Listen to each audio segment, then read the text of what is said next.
Board Gamers Anonymous, a podcast about board gamers and the insane fun we have at the table together. This is Chris. Hey, and this is Anthony.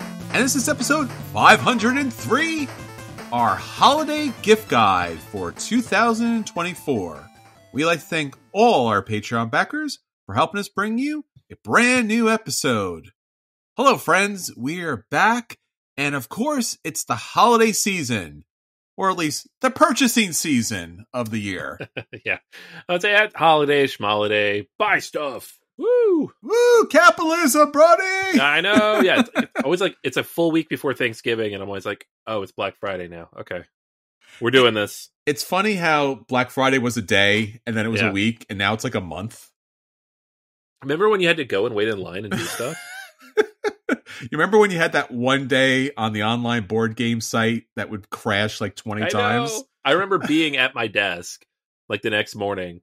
Like I didn't take the day off because we weren't doing anything. And I'm just like refreshing because no one's in the office, just me. I'm like, yeah, refresh. You're texting me like it's crashed. I'm like, I know, it sucks. You get just to that point. I've lost so many sales that way. Yeah. It breaks my heart. Yeah. I don't know how people do it. Well, now the sales are terrible, so it doesn't matter. It is. Isn't that so weird that there's more sales than ever before and they're all terrible? Yeah. They're colluding, man. Most of the times it's not sales, and especially with the online board game companies, which there are a lot less. I mean, Cool Stuff Inc. dropped out, and then there was a Game Surplus. There was a couple of companies that dropped out. So really, it's only like Miniature Market and Game Nerds at this point. Forgive me if I'm missing anybody else. Oh, there's Boardtopia. Our friend Jason at Boardtopia, with his game site up there as well. Definitely recommend checking them out. They support Board Games for the Better, our friend Chris's charity out there. So there are still a couple things out there, but it used to be like, hey, we need to clear everything out. And now it's like, hey, remember that game that was like $95? It's now $94. Yeah. And Or remember that game from 9 years ago that nobody liked? You want it for $10? Eh? I like when there's a sale and it's like on sale for $10, and then it goes back up to like $70, and you're like, oh, come on. Yeah, somewhere in the middle. Come on. Yeah, like it didn't become a different thing.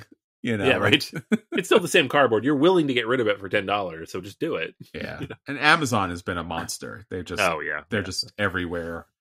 They're running sales around the clock too. So yeah, it's a thing. What are you gonna do?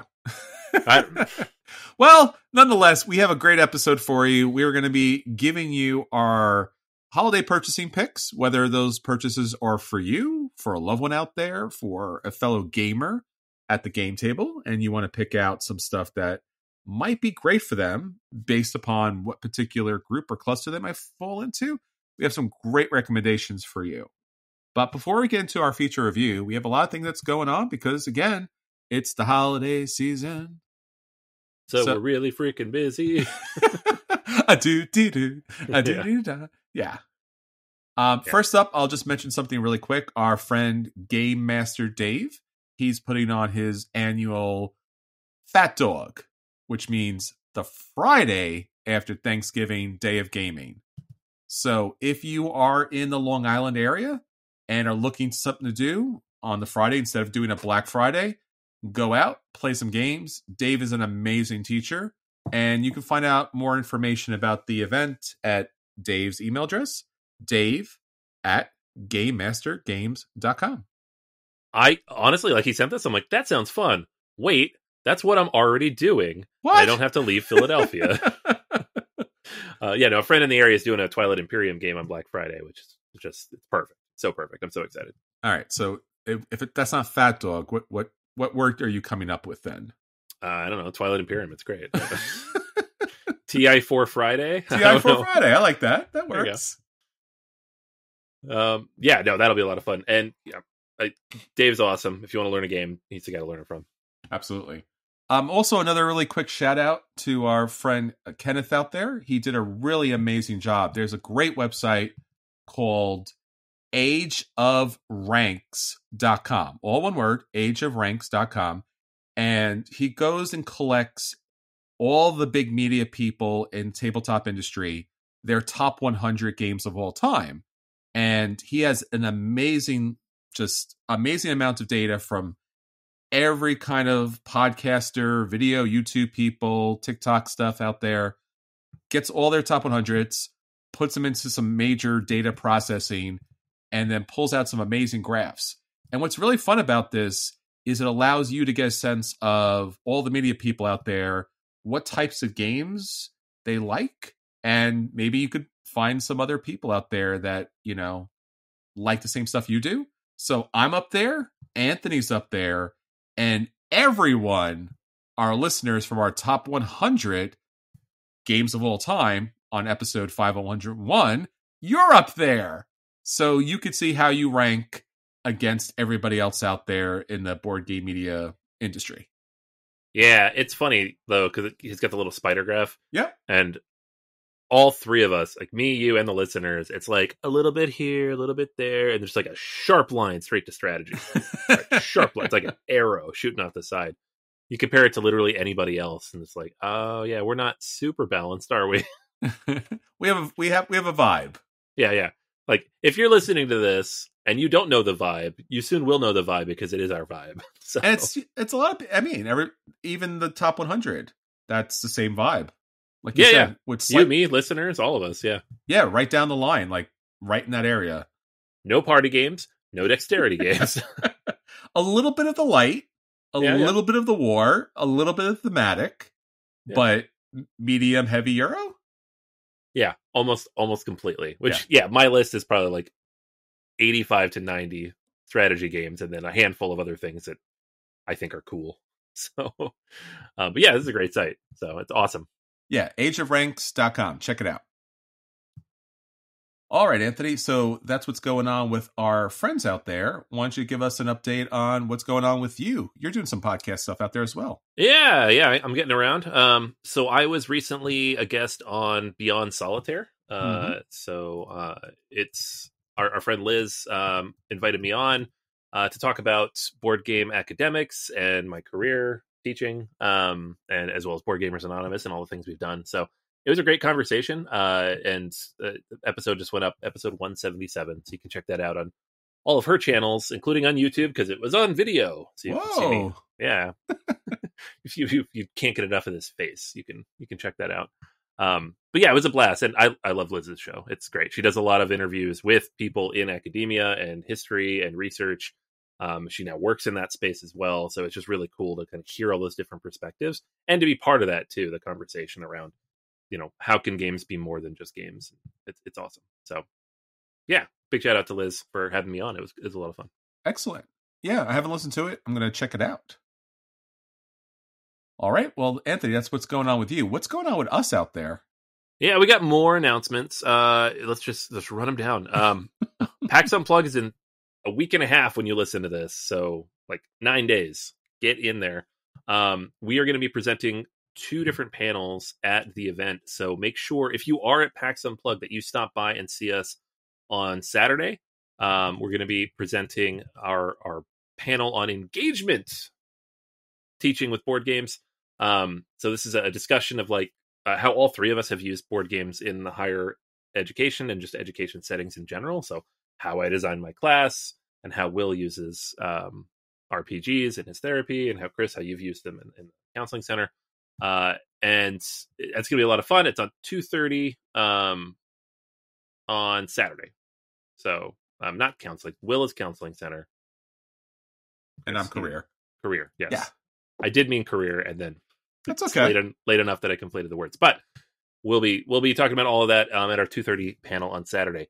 On Sunday, we're going to be. Oh, well, I'm not going to be doing anything. Chris is going to be running a panel with a lot of our friends to talk about accessibility in gaming and what that looks like and how we can and just generally do better. So I know that's a lot of fun, and we're very excited to have that one going. Yeah, I'll be there from Board Game Academics along with Will as a guest host. We'll also have Chris from Board Games from the Better. You've heard him as well. Derek from Namavor Games, Josh from VGC USA, Brianna from LP I'm sorry, SLP Literacy Corner, and then our buddy Joe from Guardians Mental Health, who we've also talked about in the past, and he's been on us with us on panels previously. So 2 really great panels, a lot of great people, and a really good opportunity to meet you all out there. So if you want to know where we are at PAX, those are the 2 best times to find us. Yeah, and we're obviously there the whole rest of the time. So if you wander, especially on Friday, you'll probably run into us because we also wander. We circle. Yeah, we can wander into each other. It'd be great. Yeah, and both panels are great because both panels are all about learning how to utilize tabletop gaming in ways that brings more people to the table. So if I can ever be a thing out there, I want to be a force for bringing more and more people to the table. So both these panels will allow you to do that, which is great. Yeah, it'll be a lot of fun. All right, so make sure to check us out there. Our other big thing we're doing right now is we are recruiting for Victory Points, Uniting Voices Across the Table, our new essay column going up on Board Game Academics. So this is a monthly or more column where we're going to be highlighting scholars, professionals, or enthusiasts from throughout the board gaming space, from diverse communities within tabletop gaming. So we're looking for unique, unfiltered perspectives. Don't necessarily need to be an academic, but we want to know your experience and how games have played a role in diversity in your space. So you can check that out on boardgameacademics.com/essay-submissions. Mm-hmm. This is rolling submissions. It's not a set time. So if you have something, you have an outline, if you have an idea, if you want to run it by us, please check out the webpage there and you can see all the different ways to submit it. This is also a paid opportunity. So we are paying people for their work to post onto the website. And we're very excited to be having our first couple going up hopefully very soon. So check that out. Sponsored by Game Pathways. So big thank you to Game Pathways for making this happen. Absolutely. Yeah. Can't wait to hear everything that you have to say about tabletop gaming. All right. And then one last announcement, which kind of goes with another thing. We are on Blue Sky now. So check us out at BG Anonymous and at BG Academics. Those are both up. Mm-hmm. And we are also looking for help with managing the Blue Sky and the YouTube and the Instagram and all the things, all the places we happen to be. So we are looking for somebody who can help us out and, an every now and then basis as a community manager. So that would be, making sure when stuff goes up and it gets posted and comments get replied to, and we're just building community out there with everybody. So if you are listening and you're like, I do that, or I would love to help you guys out, we would love to hear from you. So just reach out at Anthony at BoardGamersAnonymous.com, and we'll see what we can do. Yeah, the more the merrier. It'd be a big help to bring the community. And again, Anthony, I'll say it again. Bring more people to the table. We're doing it. More people to the table. More? That's a really big table, man. Like a Viking table. We're going to have to get some weird shaped food to feed everybody. It's a holiday season, man. That's what you do. Mm-hmm. That's right. Little polyomino food. We're going to make it happen. At the Viking long table. That's right. And then you flip the food over to the other side, and it's a completely different food. Yeah. And then you flip that food, and it becomes cloth. And you can't eat that, but it's worth more money. It's okay. And for some reason, the table is just a negative space. Right, yeah. You lose points if you don't have that cloth at the table. That's right. Get on it. Yep. This all makes sense. Yeah, it does. I mean, people are following us. They are. They get it. Yeah. Yeah, so there's a lot of great stuff coming up. And again, thank you so much for listening, for following. Our YouTube is up. We're up at 949, still pushing to hit the 1,000 on it. I know we don't do many videos, but maybe we will more in the future. And again, as Anthony said, we're on Blue Sky now. So I'm on there. Anthony's on there. The podcast is on there. And the academic journal is on there as well. So if you're on there, join us on there. Please do. All right, Anthony. So that's everything that's going on with us and our friends out there. Again, by the time you listen to this, if you are in the U.S. or if you celebrate Thanksgiving, happy Thanksgiving from us to you out there as well. Hopefully you're getting some great games to the table, like Anthony, or like our friend Dave out there. All right, Anthony, let's do it. Let's talk about the games that we want to get to the table, ideally during the holiday season, our acquisition disorders. All right. So I want to talk about a game that's actually not new. What? But it's an old game that I had a chance to play 5 years ago with a friend back in Pittsburgh that I had never heard of at the time, and I haven't seen since, and I'd forgotten about, but now it's up on GameFound. So that's when we talk about stuff. Sure. Hey, it's back. It's called Hands in the Sea. Oh, You ever heard of this one? I have not heard of this one. Yeah, I hadn't either before. So this is designed by Daniel Berger, and the original version was not the prettiest thing in the world. It was what it was. But it is a deck building war game about the Gaelic War. So it's the fight between, or the not the Punic War. Sorry, not the Gaelic War. What's wrong with me? I know, between Rome and Carthage. So this is the big, nearly 20-year or nearly 30-year epic naval battle between Rome and Carthage back in the olden times.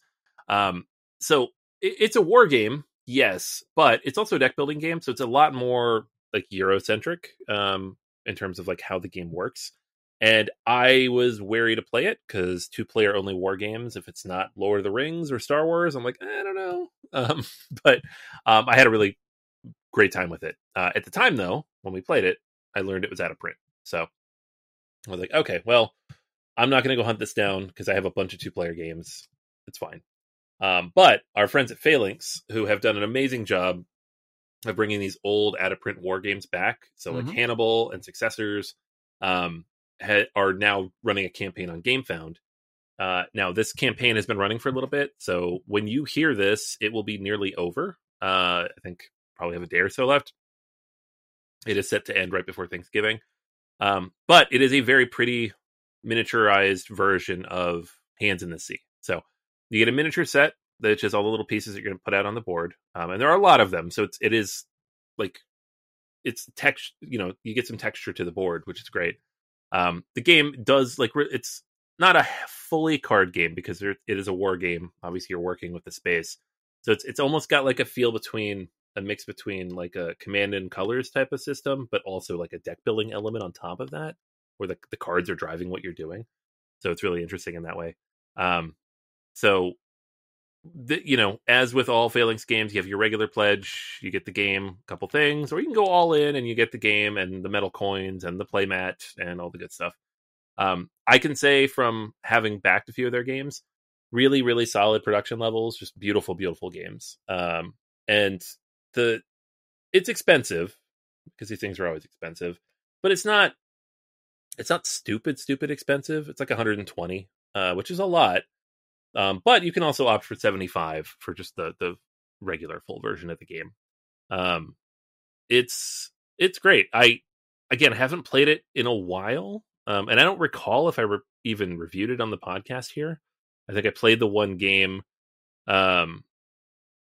with a friend, and I just hadn't gone back to it because we didn't play it for a little while, and then all of a sudden, boom, it's COVID, and I was not going to play it anymore. So I did back this because I had a lot of fun with it. I like 2-player back and forth games. I like war games when they're like a non-traditional in terms of mechanics, because that back and forth tug of war mechanic is a lot of fun. Deck building games in general, when they throw in a different type of genre or approach to mechanics, are a lot of fun. And Phalanx makes just quality products. So I am super interested. So yeah, check it out. It is up on GameFound again, probably for like another day when you hear this, but it is looking good. Hands in the Sea. Yeah, I think that's the other challenge these days too, is with all the different crowdfunding sources, that it's very difficult to find where everything is. Right. Yeah, it's funny. Like I honestly didn't see this until like yesterday. Sure. And it's the kind of like I've played the game, I've logged it. Yeah. You'd think the ad would pop up for me or something, but it didn't. Sure. Like I saw it in the hotness when I was prepping for the episode. I'm like, oh, Hands in the Sea is back. That's a new cover. Great. I'm excited. No, it's great. Yeah, no, I'm glad they're bringing it back. I actually even saw Tales of the Arabian Nights, the 40th. I did see that, yeah. Anniversary edition, which has been out of print forever. Yeah.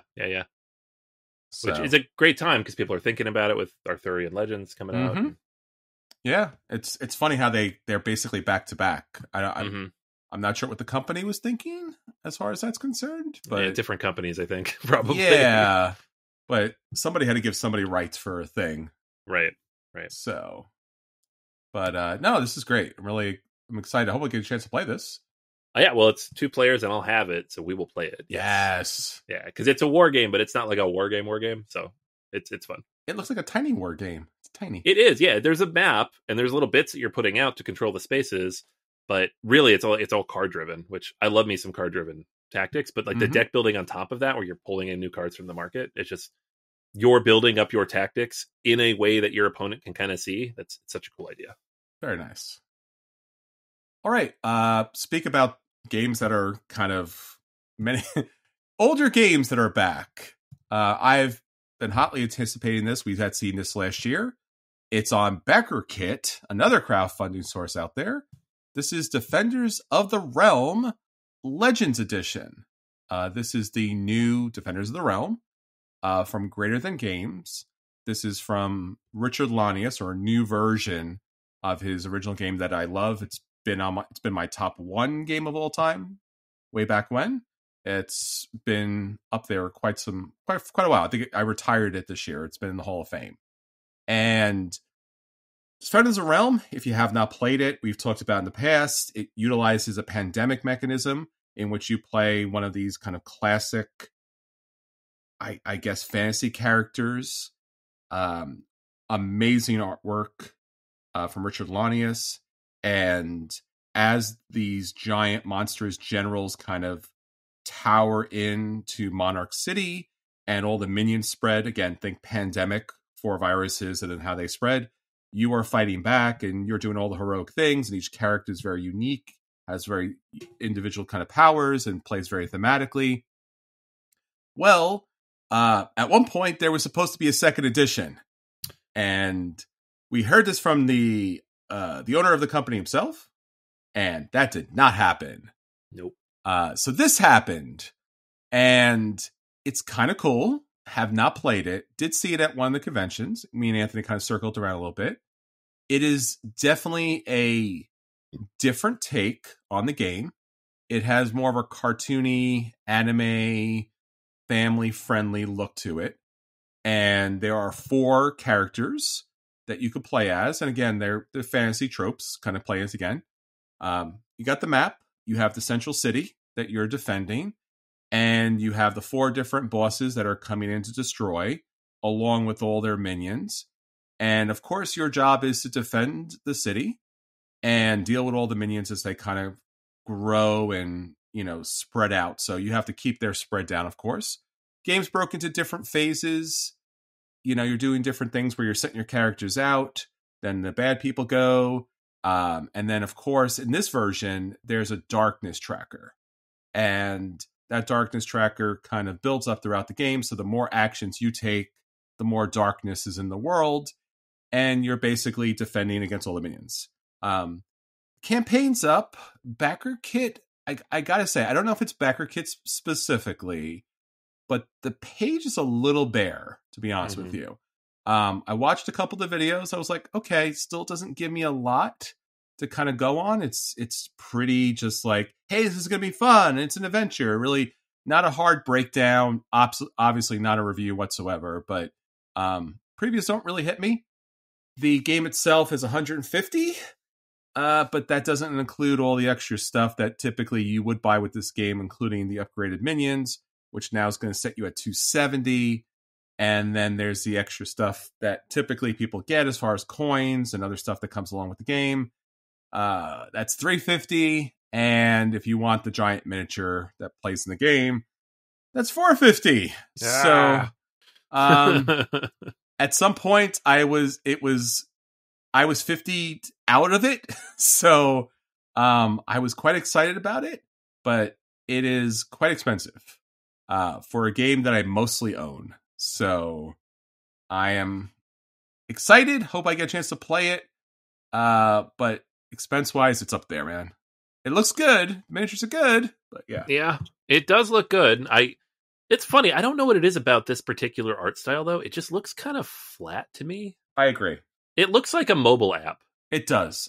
Is that what I'm like? Okay, and I'm just like, there's a vibe here I'm not digging, and I think it's that. It looks like the kind of mobile app you'd see an ad for on Facebook. Yes. I've played the game. The game's brilliant, but like, the art style is not it just putting me away, put me off a little bit. There's been a lot of comments about that on Board Game Geek, and Richard Lonnie is like one of, if not the greatest artist of all time when it comes to that fantasy, high art, Dungeons and Dragons kind of stuff.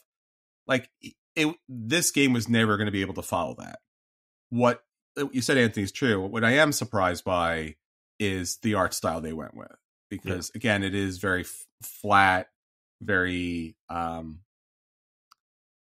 wouldn't say simple, but it doesn't feel like a thing. Like, it's not hardcore anime. It's not some cell shading kind of deal. It's not realistic. It's not cartoony chibi. It's inoffensive is what it is. Like, they're going for, like, it's not going to bother anybody, but by doing that, it's not really capturing anybody either. Yeah, like in the original Defenders of the Realm, you have the undead, you have the demons, you have the dragons, you have the orcs, and that was that's an old version of the game, and it's very cool. This has, like, the minions are like, one of the minions is Vile Growth, and it's mushroom people.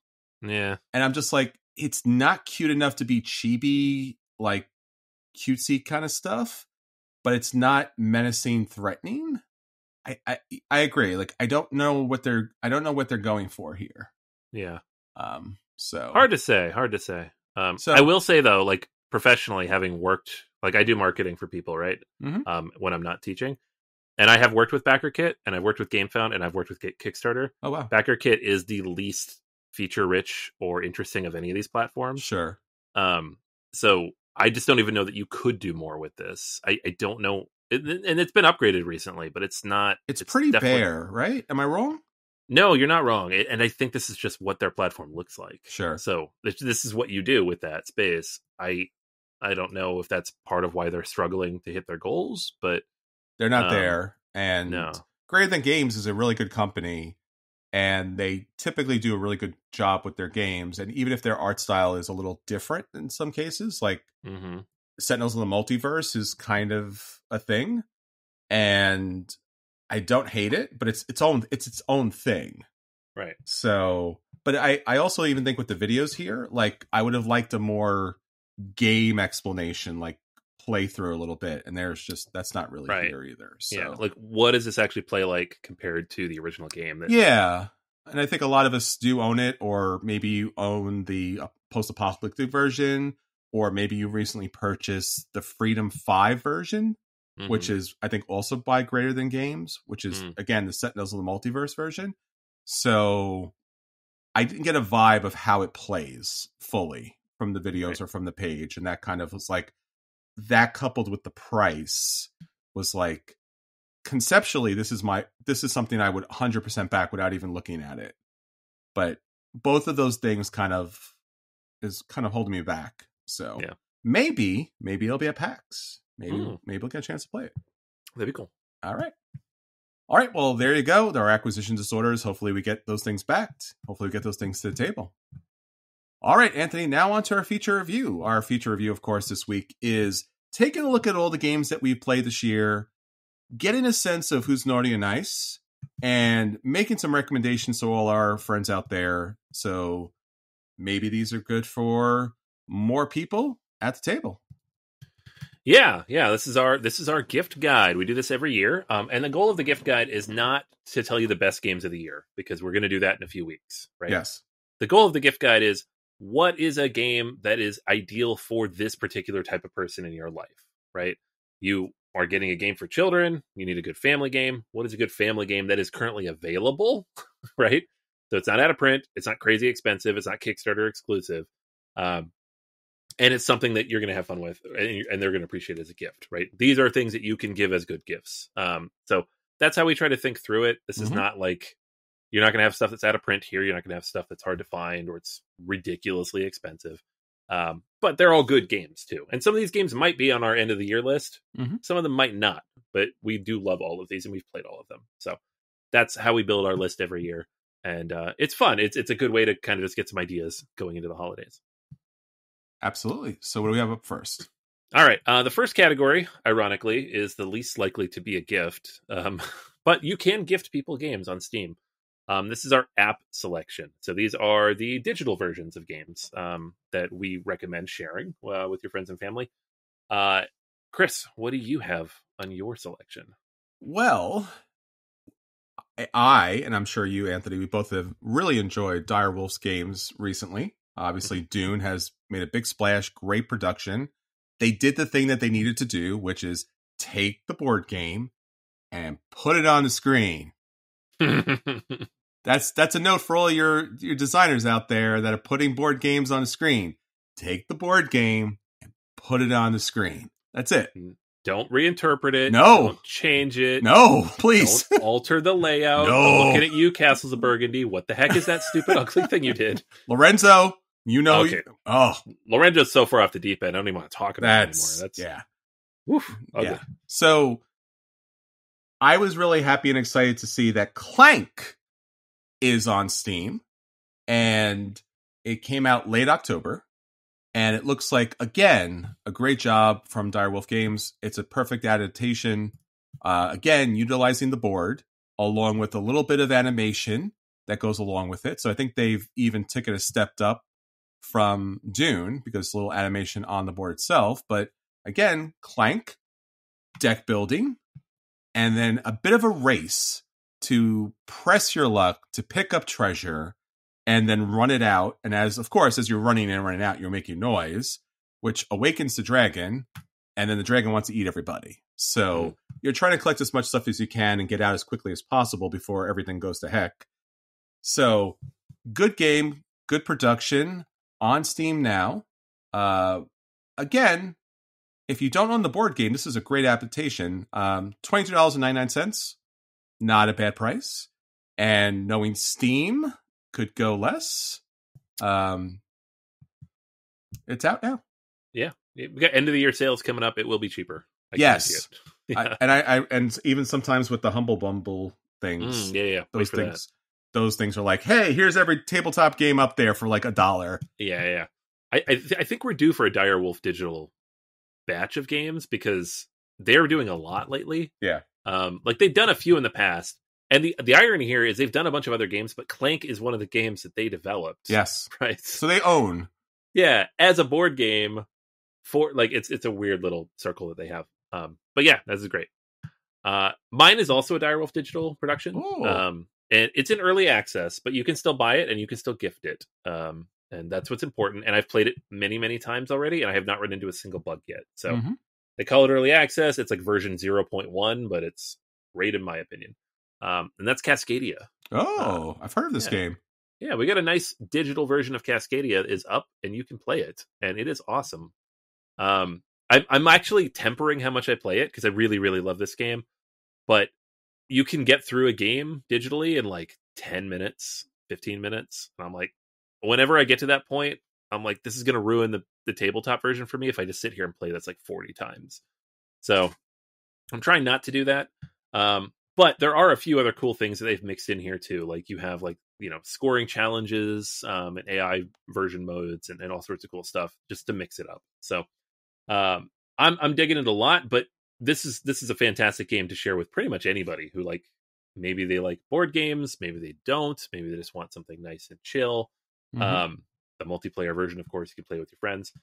It's Cascadia. You draw a tile, you draw an animal, you place them somewhere in your tableau, you try to meet these scoring objectives. It's just, elegant, simple fun. And this is a very good implementation of that. So well worth checking out to hand off to a friend or family member. Very nice. Like it.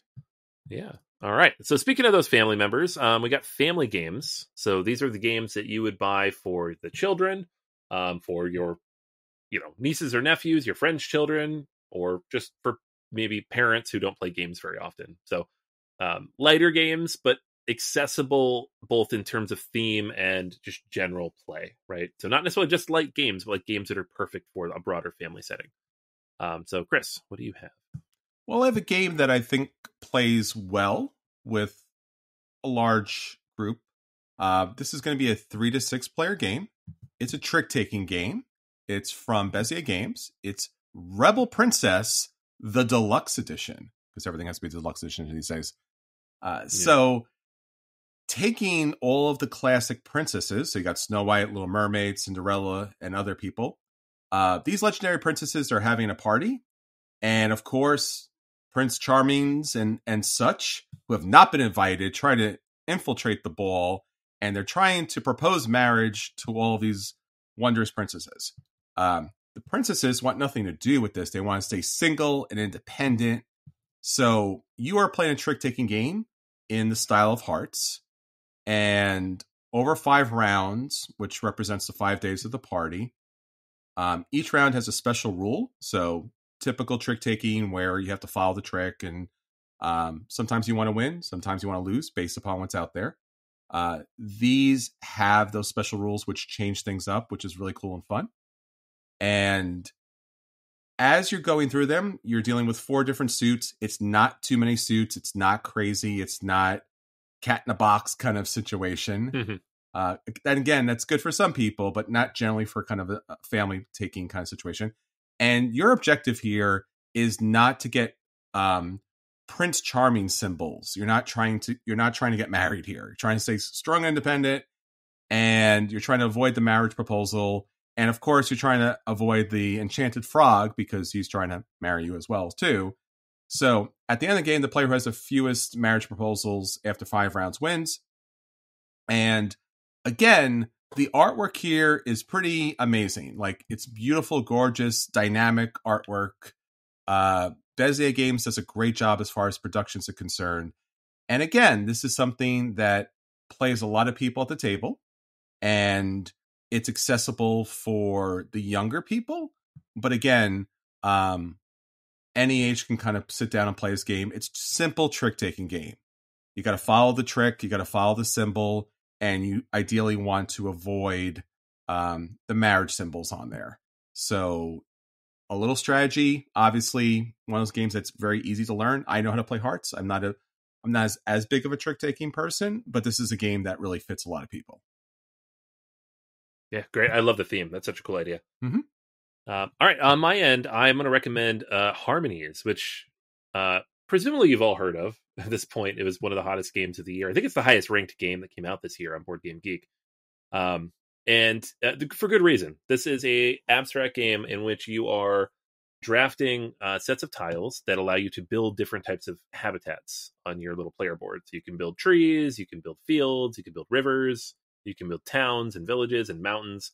And then you're going to have different cards with animals that will correspond to these different types of things. So you might have a card that's like a panther, and the panther wants to be in a field that's next to trees and a certain symbol. And every time you create that pattern on your board, you take a token off of that card, and you're going to score more points at the end of the game. So it's this very clever, interesting, abstracted little game that at the very basic level is simple enough. You take 3 things, you place them somewhere on your personal board, you're trying to build these patterns.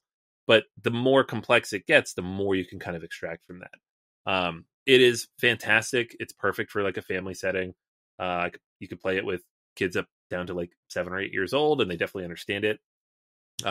If you're not sure about it and you want to try it out before you gift it to somebody, it's also available on Board Game Arena, which is great. So Harrison talked about this game a little bit last week as a game that like was out of print for a while, and then they printed a ton of them, and now it's pretty easy to find, which is awesome because it's a perfect Christmas gift. It's like $30 and just one of the best games of the year, hands down. So highly recommended from my end. Like, it made my top 100 list after a handful of plays, and I've played it a bunch more since. So I've had a lot of fun playing with my kids as well. So Harmonies, great family game for this year. Yeah, and a really great art style too for an abstract game. So pretty. Like, they could have just made it so bland. They could have just had pictures of animals. Yes. It could have been Arc Nova, right? And they got this like really cool, abstracted, almost Dixit style artwork. Mm-hmm. It's so pretty to look at. Yeah, I still haven't played that yet. That and Cascadia, like there's those kind of the abstract nature games. I have to do like an abstract nature game day. Right. I think you might like this one better, just in general, because it feels more like a tableau builder, like the way you place things. I like that. Yeah. So it's a little less abstract than Cascadia. Very cool. All right. Next category. I'm just going to say up front, I have nothing for this category. I legit played 0 party games this year. Like, I looked through my list. I went all the way back through all of 2024. I'm like, I played 0 party games. So, Chris, you got to carry this one. party games. What do you recommend? Well, what Anthony's saying is that he wants to be invited to some parties. Right? Please. I like games. So during the holiday season, think about Anthony, think about parties, and make that happen. Yeah, and you'll invite me, and I'll come over, and I'll be like, "Ugh, you're playing party games? Come on." You gotta put that on the invite, man. Yeah. Anthony's like, I'm playing a games for the holidays, a nice party game with friends. Like, what is that, TI4?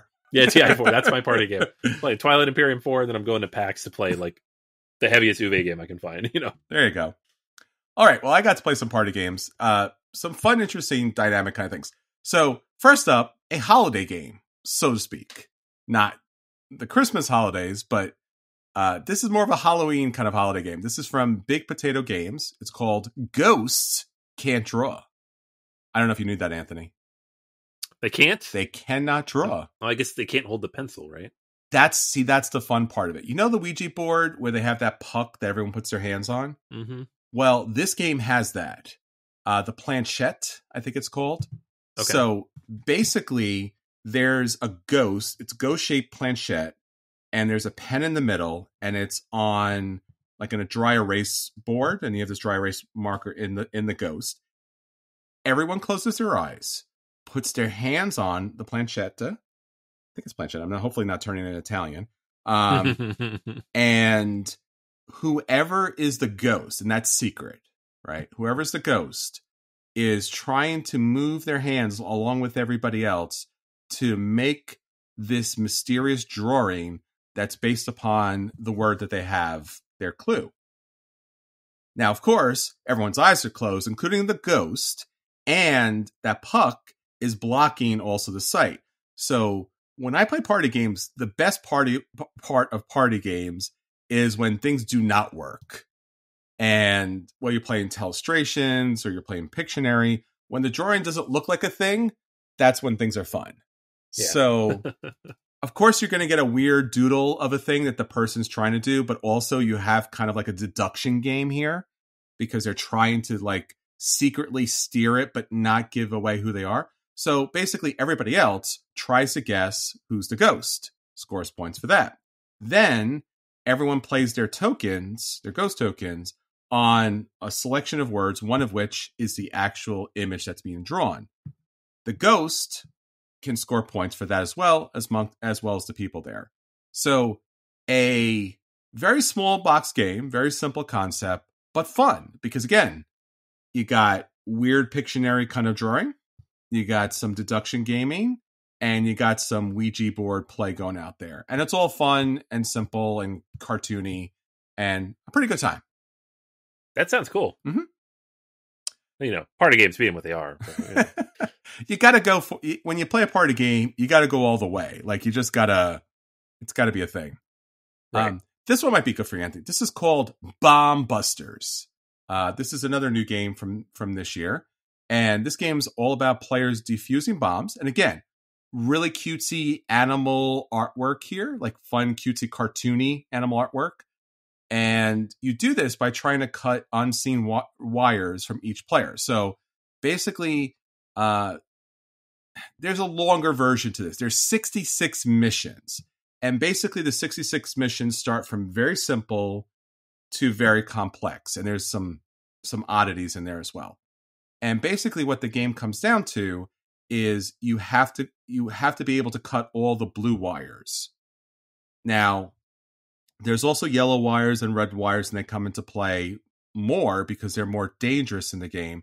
And each player has a board with all of their wires set up sequentially. And then you as a player are going to be able to give a very simple clue based on a number of like, I have a number 3, it's over here. Everyone else has to try to assume, how many of that number you have because there's 4 of each number. And then at that point, you're going to select a number and pick a player. And ideally, you both have the matching number. If you do, you get to cut those wires. And eventually, if all 4 or some sort of combination of 4, those numbers go out. So basically, from 1 to 12, you want to be able to deduce what everyone else has by those clues. So it's got kind of a Hanabi situation to it. as far as giving clues based upon what you have. I mean, obviously, you know what you have. It's not pure Hanabi here, but getting those numbers off your board by coordinating with other people, because this is a cooperative game. As that goes on, you'll gain special techniques and abilities that are going to help you do that as well. Each time you get something wrong, the clock kind of ticks down and you could all blow up and lose the game. So what's really cool about this game is you can play the simpler missions, or you can move more complex based upon the players that you have at the table. You don't have to play all 66. There are different challenges. Things get harder, of course, as the game goes on, but it has a lot of value.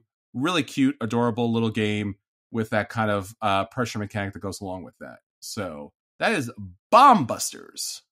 Cute. Yeah. Hayashi, too. I know, right?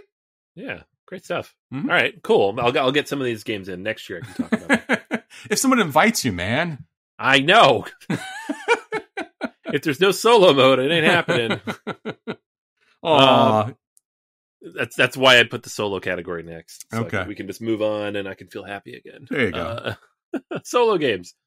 So you have a gamer in your life. They are not invited to parties like myself. What are they going to do with their time? They're going to play a game solo. And so these are games that could be played 100% on your own and are designed to be that way. Because these days, most games are designed, except the party games. Most games have a solo mode built in, especially if they're coming off of crowdfunding. So the solo games that came out this year, there's a bunch of interesting stuff. Chris, what do you have? Oh, well, I have a new game that's kind of a throwback to an old game. Basically, still a holiday game, but more an Halloween version. It's Witchcraft. I know I said holiday gift guy, but you're getting the holidays wrong. Well, it's close enough, right? Because Christmas comes earlier and early this year. That's true. So that means Halloween lingers longer and longer this year. It kind of does. My pumpkins are still out front, and I put up my Christmas lights, so it's got both going on at the same time. You're having a very confusing holiday season. I can see that. Yeah, it's true. So, Witchcraft, which is a re-implementation of Resist. Both games have an exclamation point. So, this is a really kind of... Both games are awesome, by the way. And Resist, you can actually play on Board Game Arena. So if you want to check out that solo game, you can check that out there. Witchcraft, the new version here, I think is a little bit better just because what you're doing here is you're trying to convince these different townspeople who have persuasion over the town as far as like trying to get rid of the witches. So you're going to play these cards that have double sections on the same card, big chunky cards. And there's a reveal section and there's a hidden section. Both sections typically have a special power, not always. Both sides have a power value. And basically what you're going to be doing is utilizing the special abilities to deal with the different threats to those particular missions and areas of the town, as well as lending your power, whether it's revealed or hidden, to tackle that mission to gain special abilities or to avoid bad stuff that happens. So you're fighting monsters that are messing with the town. You're trying to up your persuasion with these townspeople. And then at a certain point, you get a sense of where do you feel like you're at, because the more that you reveal your witches, the more they get jailed. So you lose cards as things go on. And there's also curses that kind of like muddle up your deck a little bit as well. So it's a really cool, I would say deck builder, because there's like an initial draft to it. But basically it's the set of cards that you become available to you. And then you have to decide hidden actions or revealed actions. And they come back around again and again. And you strategically making your place to certain areas, not knowing or hopefully being able to reveal what the power of those persuasion is for those different townspeople. Really great solo game, nice artwork, and whether you play Witchcraft or Resist, you're going to have a fun time. I have Witchcraft. I've been meaning to play this. I really got to get to the table, but it's a great choice. Thank you. That says a lot coming from the solo gamer, man. I'm telling you. Yeah. It's fantastic. And Resist is very good. So like Witchcraft is, that's why I have it. Yeah. And check out Resist. It's on Board Game Arena, so you can play for free. Yeah. Awesome.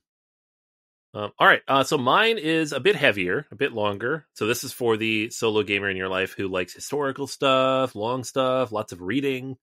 So me and like Dave, maybe. I don't know.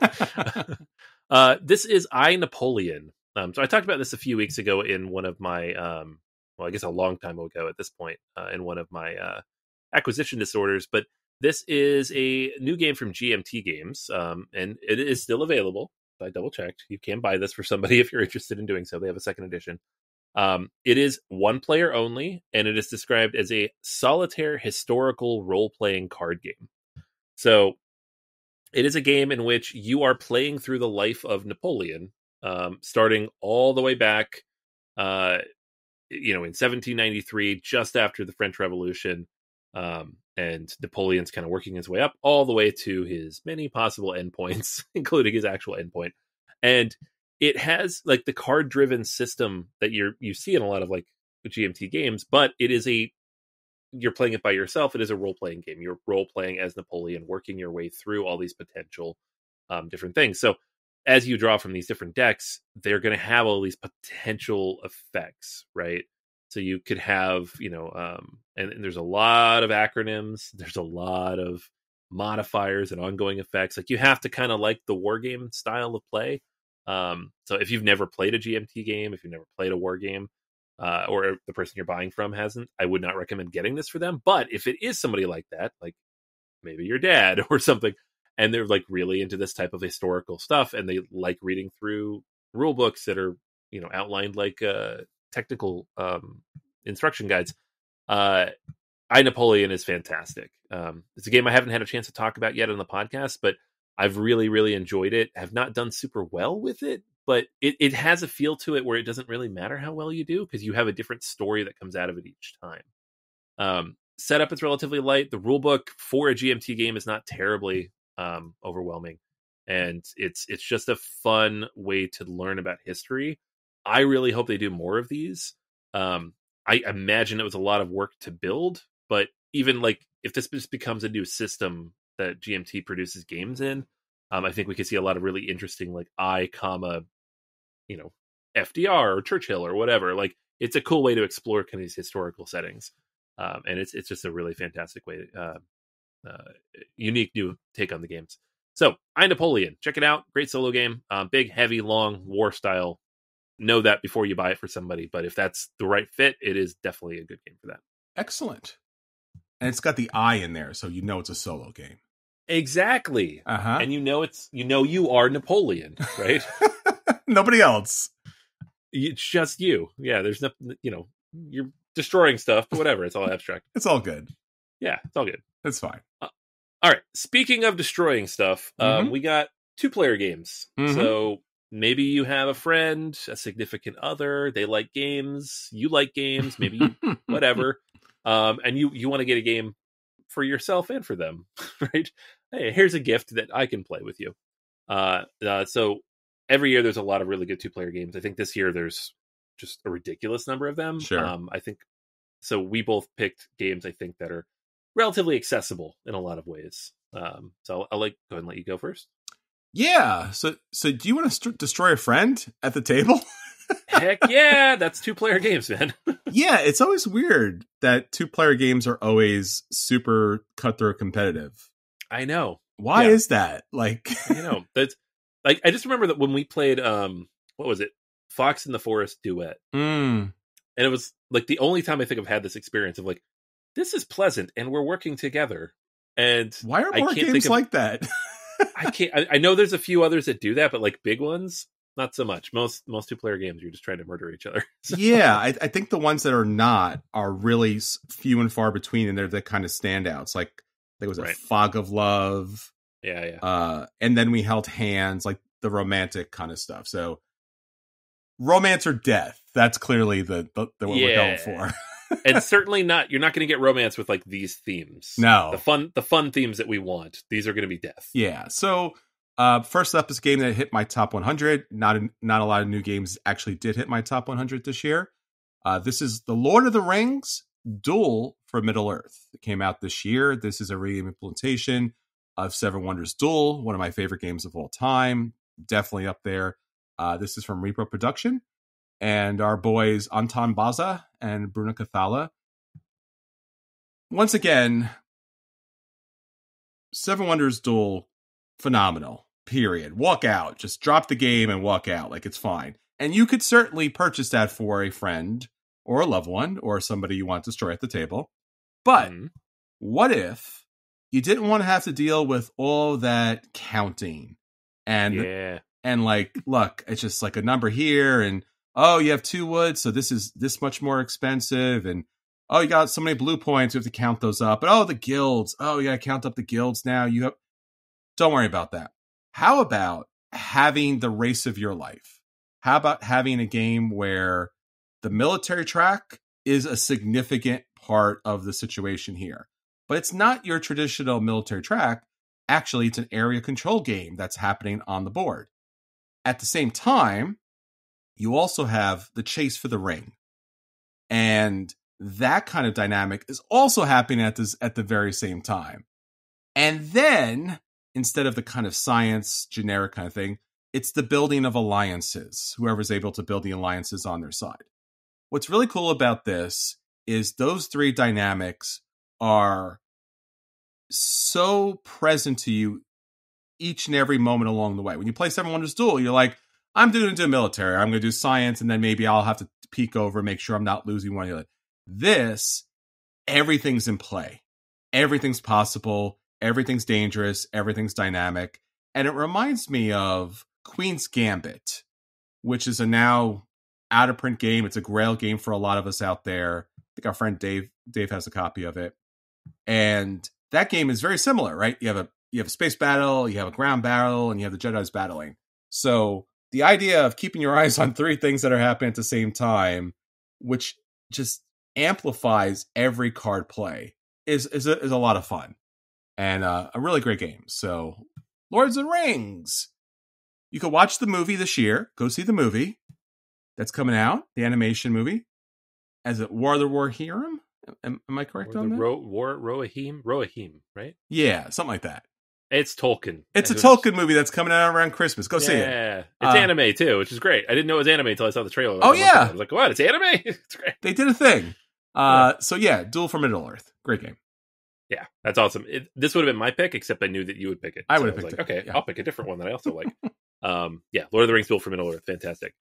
On the same front, a game of destruction, where I have destroyed my son many times to the point where it's hard to get him to play. I wonder why.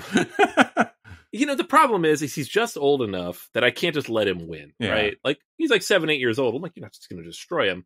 He's 13. I'm like, man, I can't just let you win. Mm-hmm. But I've been playing card games since I was his age, younger than his age. So I'm like, I got 30 years on him in these games. I'm like, I'm pretty good at card games, but he's also very good. We get very close, but he gets mad. Mm-hmm. This is Star Wars Unlimited, by the way. So 2-player card game. Obviously, it's a collectible card game, so we have that going against it. But it is one of the better collectible card games to come out in the last, I would say, 10 years. It's accessible. It's simple. It has, the obvious delineation between Empire and Rebellion, but the game doesn't force you to stick to that. It's really based around these different affinities within the different factions. You can build your deck however you want.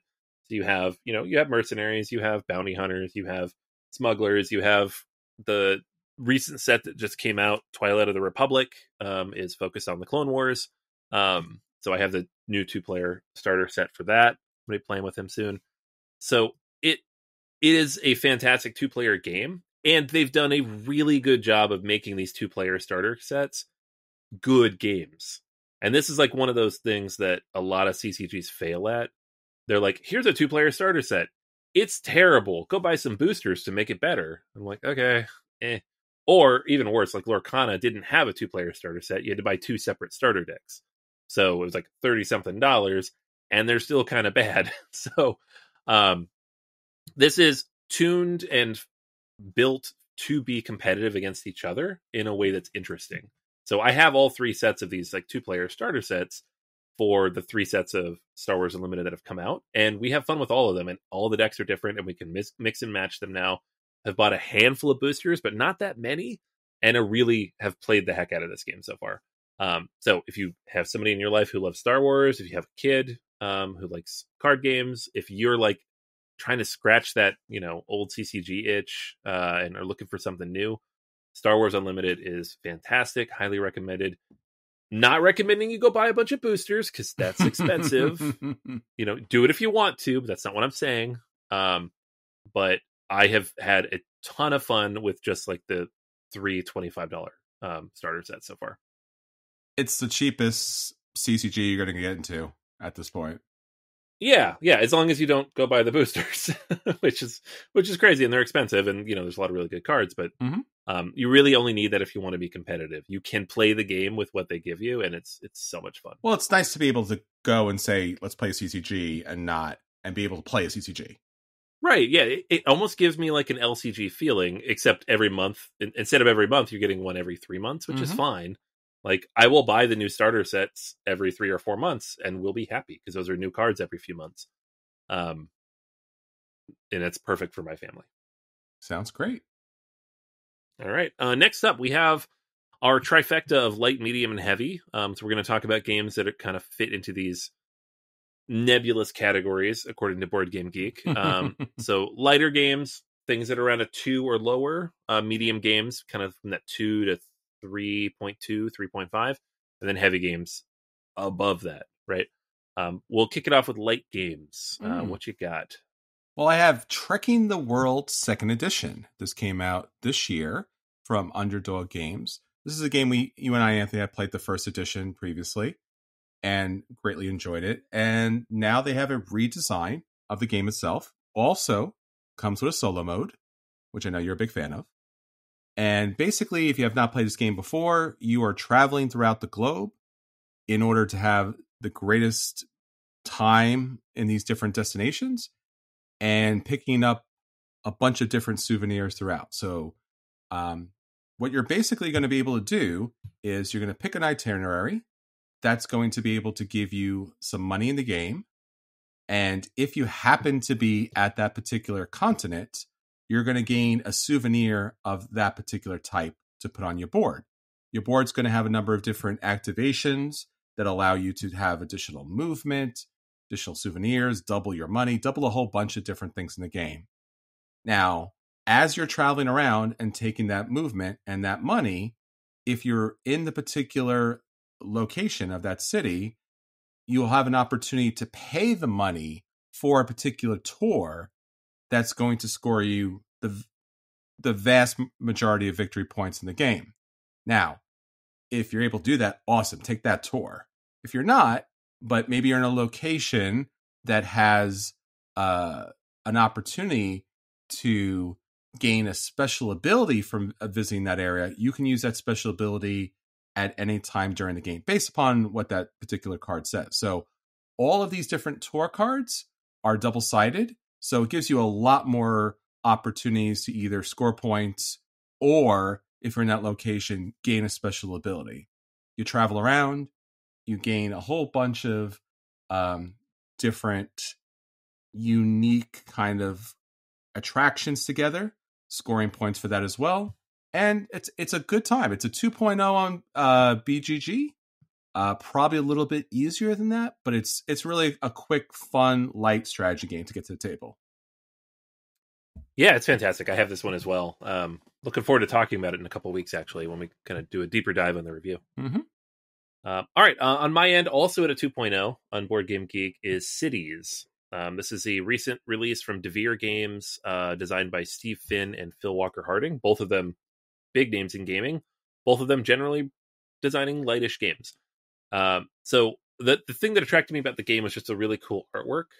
It's just got a really nice, colorful cover with like all these different cities kind of mushed together around a body of water. It is a worker placement type of game in which you are taking your workers over the course of 8 rounds and you are placing them onto different possible locations on this main board to collect things that you put into your tableau. The thing about the game is you can only place a certain number of workers on each of these types of things. You're going to get the same number of items every round. You're going to get one scoring card. You're going to get one city tile. You're going to get 1 or 2 feature tiles because some spots have 2. And you're going to get 2 or 4 building pieces because, again, some spaces have 2. And so it's really just a matter of like which things you want most in it's worker placement, but it's really kind of a draft in terms of like how you grab these things. When you grab those things, though, you're going to place them into your tableau, put the cards off to the side, and you're trying to build out these different patterns to match the scoring cards that you've collected. So you're trying to, turn this personal player board into this city that matches these scoring objectives that you're kind of collecting throughout the game. So it's a tableau builder, it's a drafting game. It's very simple because at any time you only have a couple of options to choose from, but you're trying to maximize the value of the actions you take within that space. So it's the perfect light game in that the thing you're doing is very straightforward, but the emergence and complexity it's much bigger if you want it to be. So yeah, it's classic Phil Walker Harding. Cities, great little game. Really nice. All right. Next up is the medium stuff. What you got?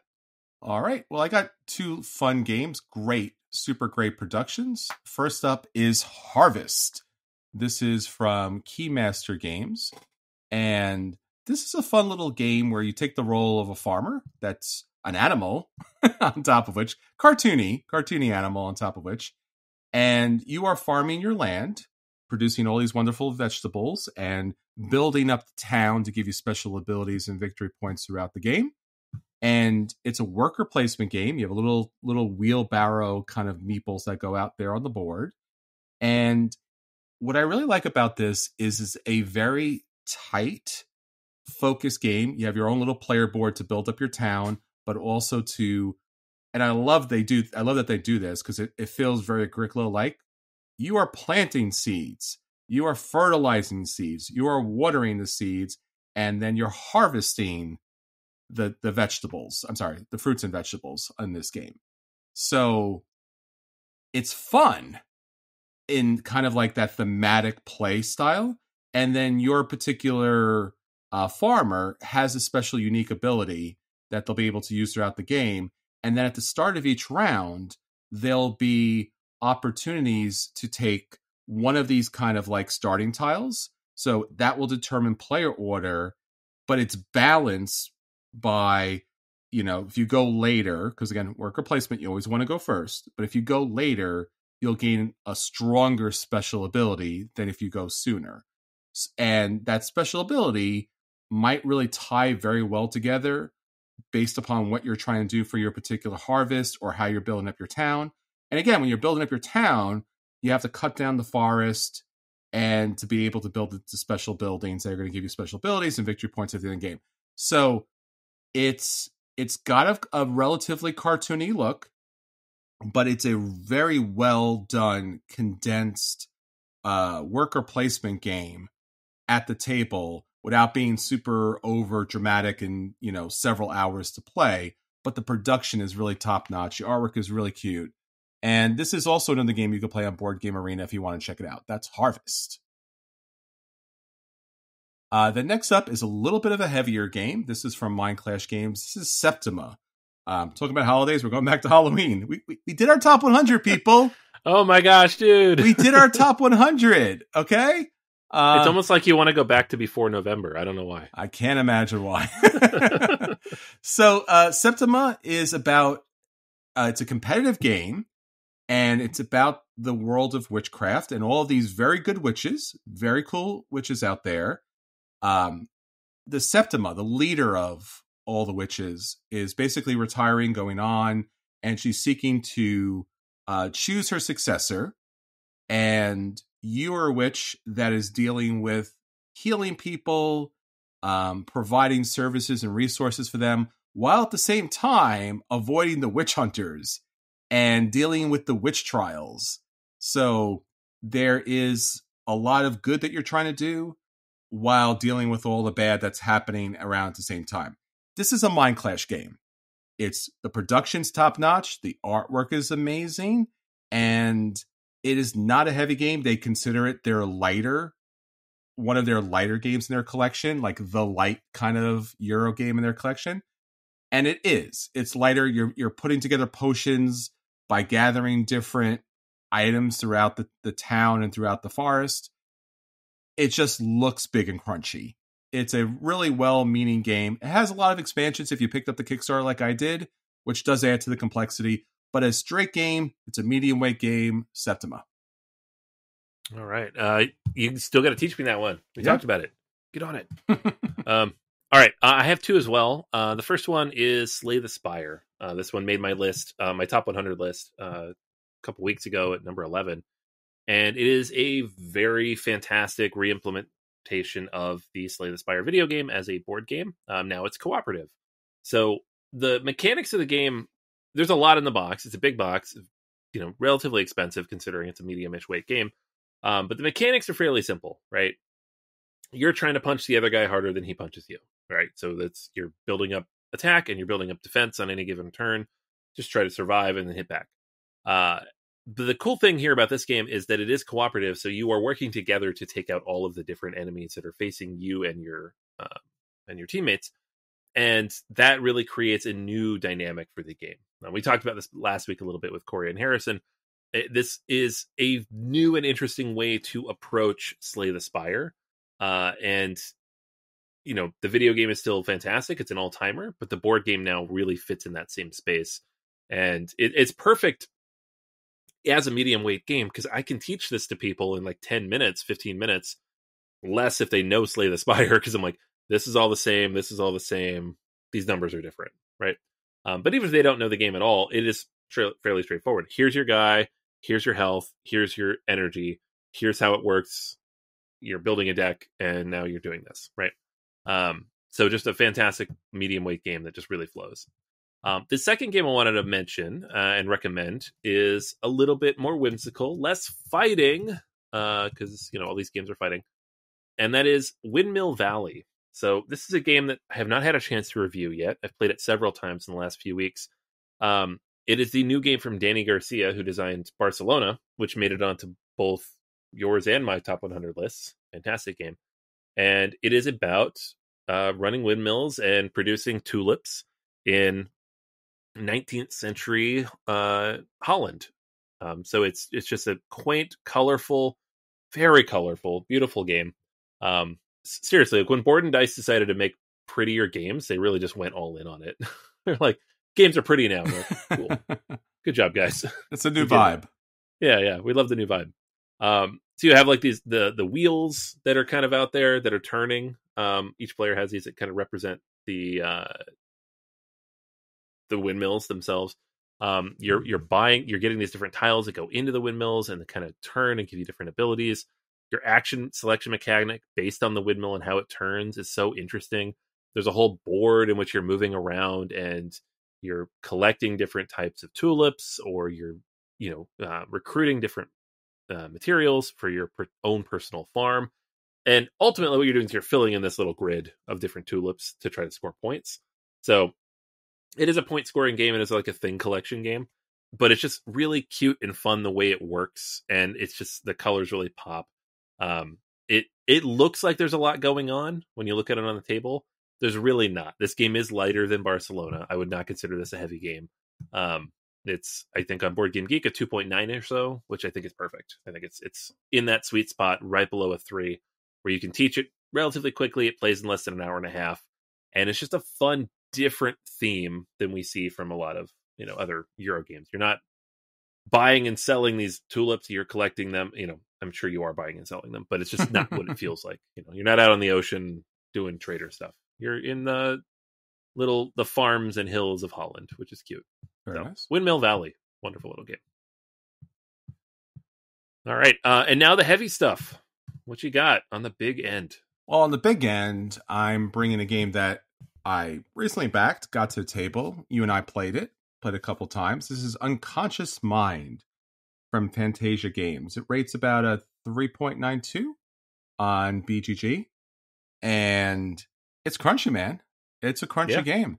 And basically, we're talking about the start of psychoanalysis with Sigmund Freud and his contemporaries working towards understanding people's psychological disorders, how to treat them through dream analysis, how to get personally inspired by their colleagues, by the city of Vignetta, and all of the wonderful things that go on there. And as you deal with your clients, patients, and you are doing writings that are collecting all this information that you're learning. You're being able to chain a lot of really cool Euro mechanics together in a worker placement situation with a little bit of a rondel. And it's very thematic. You're dealing with people's trauma. You get to pull off this plastic overlay. And then you have these beautiful Dixit-like dream cards that are basically the machine in which produces therapeutic outcomes for the patients. When you do that, and the patients are cured, air quotes here, then the patients will lend a special ability for you during the game or in the end game. So a lot of ways to kind of gain points throughout this game. It has a very nice flow once you get into it, and a lot of opportunities for different victory paths. So it's Unconscious Mind. Great game. Had a lot of fun with that. Looking forward to playing it again in a couple weeks. Yeah. All right. My big game, my heavy game, is one that I talked about way back at the beginning of the year. This one came out in January, I believe. Sankore, The Pride of Mansa Musa. This is a 4.12 on Board Game Geek, and that feels accurate, and not necessarily because it's super complicated, but because it's relatively abstracted, and there's a lot of things that feed into other things. It feels like a Vital Lacerda game, in the best possible way, right? It's designed by Fabio Lopiano, working with Mandala Fernandez Grandon, and it has Ian O'Toole artwork, so it has a lot of the same vibe and look as Merv, Heart of the Silk Road, but it is significantly heavier than Merv, right? It's a lot. It's also fairly long. I would say it's a good 3.5 hour game.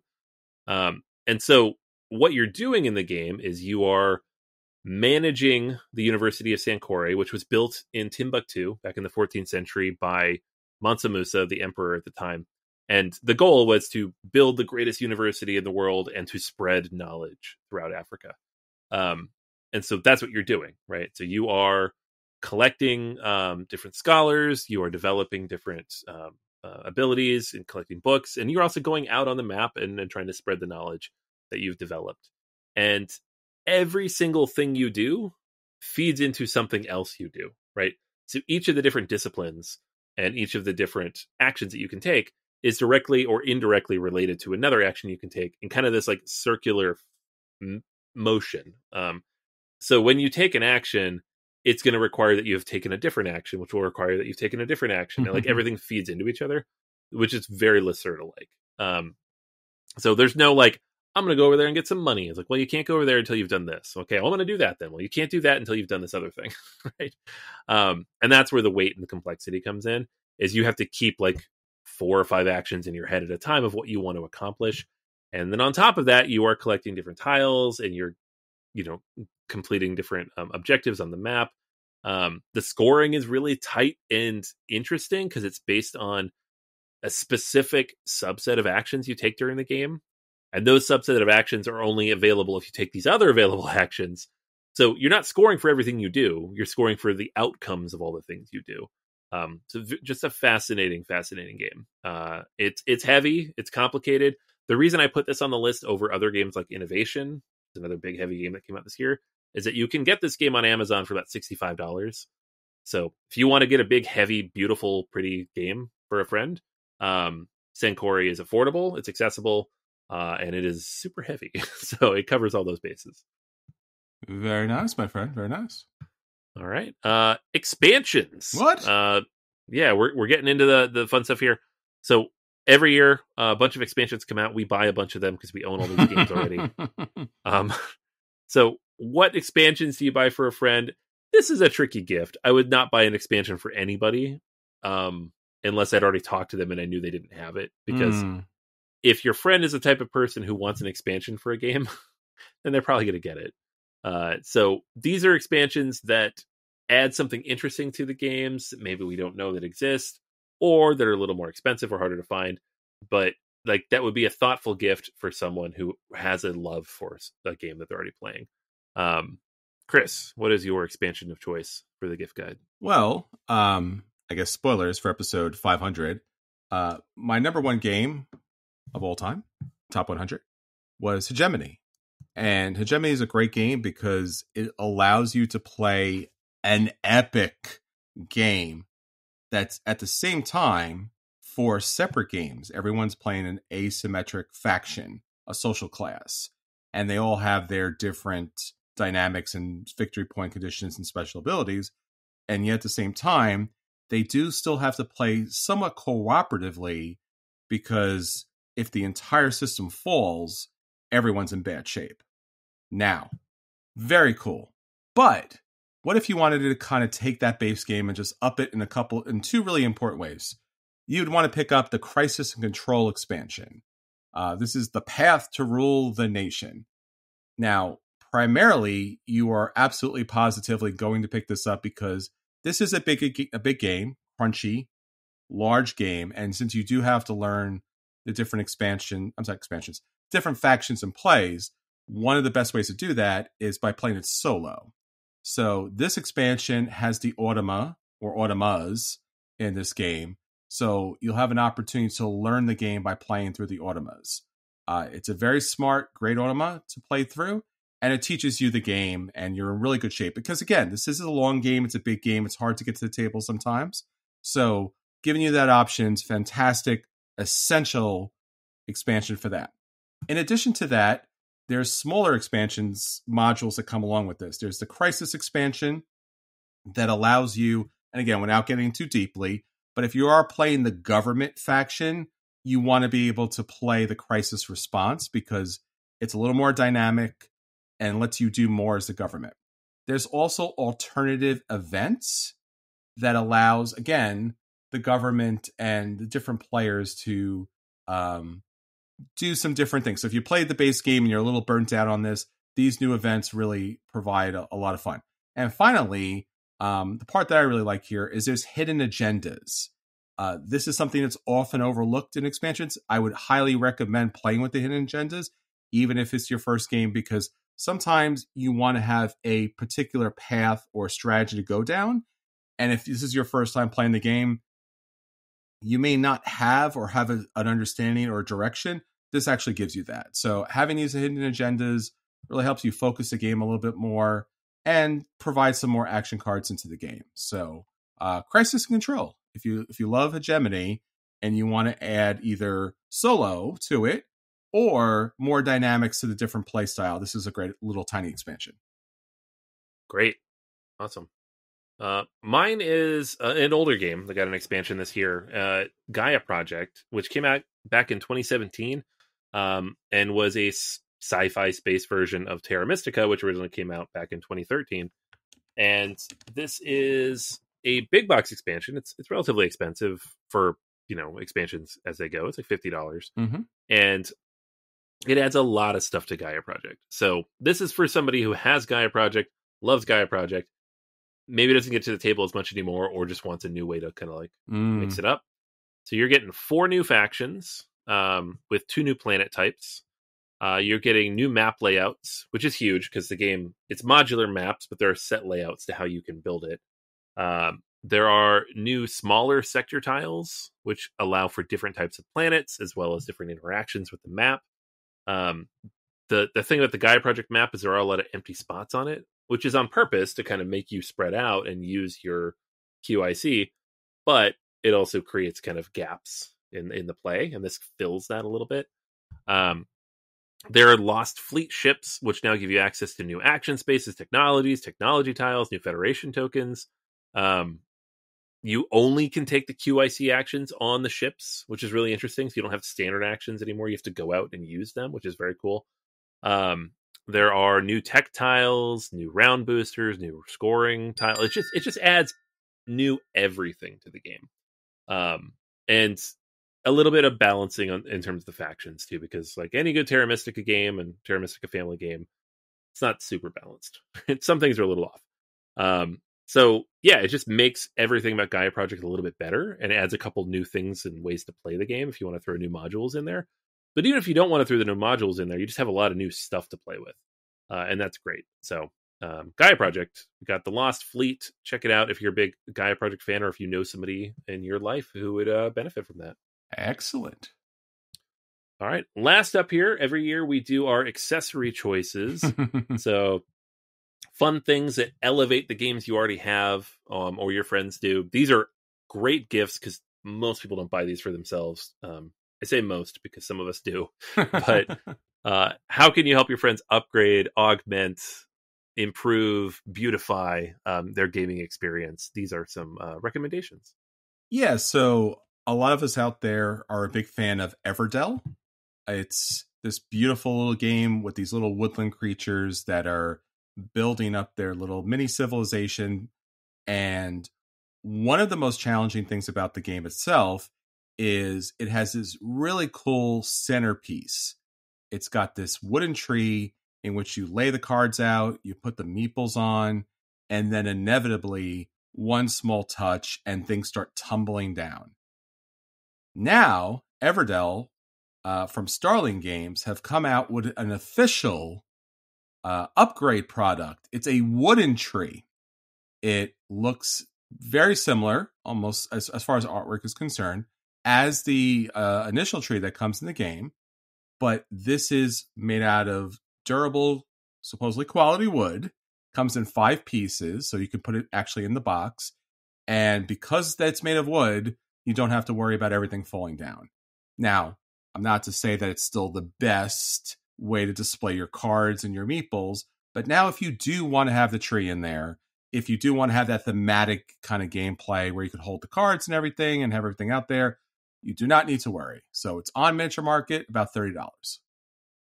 It's such a cool tree. Mm-hmm. Yep. I have a couple things that I want to recommend. First up, there are these very cool meeple stickers that you can add to your root pieces. Mm-hmm. These are up on Etsy. So I'll put the link in the show notes, but it's a meeple sticker upgrade pack. And unlike a lot of stuff on Etsy, it's relatively affordable. It's like $13. So, sometimes you go to Etsy, you're like, cool, upgrades, $53. No, thank you. But this adds, the game has grown. There's a whole, ecosystem around Root now where these characters, they have character, right? Mm-hmm. So like the little flat peoples, just like with the little eyes drawn in, that's not enough. We want the sticker on there. This is a fun way to upgrade all your meeples. And then the other one, which I just got in the mail actually, because I backed this on Kickstarter a while ago, is the Obsession metal coins. And these are available on the Kayenta Games website. So they are $25 and you get 2 bags of coins. I believe they're 10s and 20s or 5s and 10s. I don't remember. But they are these beautiful metal coins with the visage of Queen Victoria on one side. And it's just a perfect little upgrade for a game that feels so thematic. I don't always feel like you need metal coins in a game. I think a lot of times they're superfluous. I think in this game it really works because it feels like a piece of that time. Just fantastic. Also, they're relatively inexpensive. Sometimes these things are stupid. And you can buy them directly from the publisher. And Dan Halligan and Kayenta Games is fantastic. He does right by everybody. If there's even a small problem with the campaign, he will fix it. So, well worth supporting him if you have Obsession and want that little upgrade. All right, everyone. Well, there you go. It's the holiday season, the purchasing season, the discount season. And these are some amazing games, upgrades, expansions that we definitely want you to check out and hopefully get for your friends and family at the table this year. So hopefully you enjoyed the holiday gift guide for 2024. Until next time, this is Chris. And this is Anthony. And we'll save you all to see the table. Take care, everyone. Bye. Happy Thanksgiving. Happy Thanksgiving.